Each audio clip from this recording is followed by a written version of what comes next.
Oke guys, kembali lagi di YouTube saya, KRM Channel. Bocah kecil ini kabur dari penjara. Selokan sangat bau, bahkan ada belatungnya, dan ia memberanikan diri. Ia terjun ke dalam air.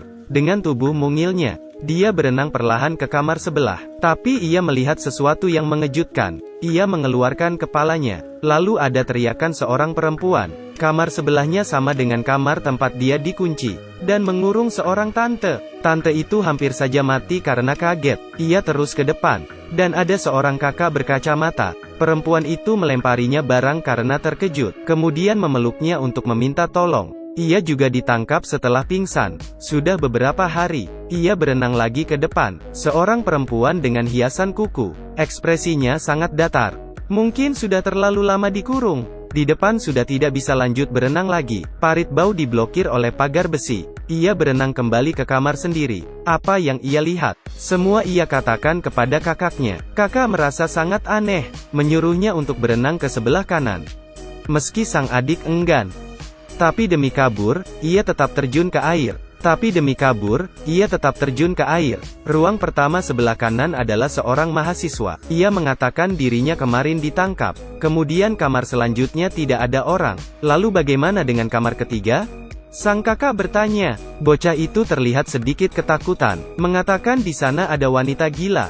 Dia tampaknya sangat terstimulasi. Sangat gila. Bahkan berkata dia dan kakaknya akan mati. Semuanya akan mati. Pembunuh tiap jam 6 akan datang untuk membunuh. Kemudian mayat akan dilempar ke dalam parit. Awalnya si bocah tidak percaya dengan apa yang dikatakan wanita gila itu. Baru saja ingin pergi, ia kaget.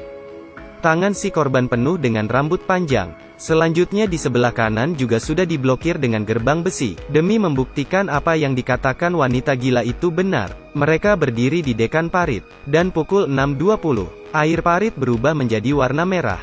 Di dalam ada rambut, kuku dan juga baju yang telah hancur. Ini bukankah si perempuan dengan hiasan kuku? Ternyata apa yang dikatakan wanita gila itu benar. Sang kakak panik. Ia memeluk adiknya dan menangis. Tapi menangis itu tiada guna, mereka berusaha tenang. Dia menyimpulkan semua informasi. Secara berurutan, satu orang akan dijatuhkan oleh pembunuh setiap hari. Ia akan datang di hari ke-6 pukul 6 untuk bunuh.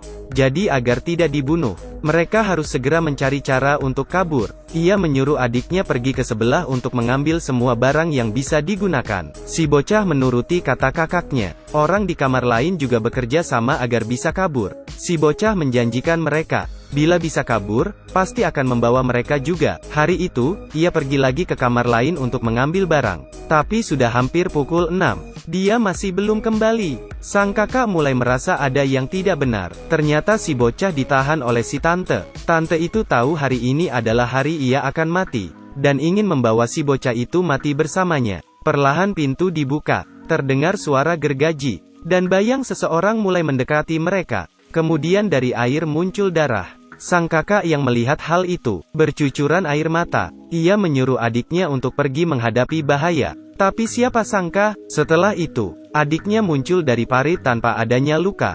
Sang kakak langsung memeluknya. Ternyata si pembunuh juga berbicara tentang prinsip.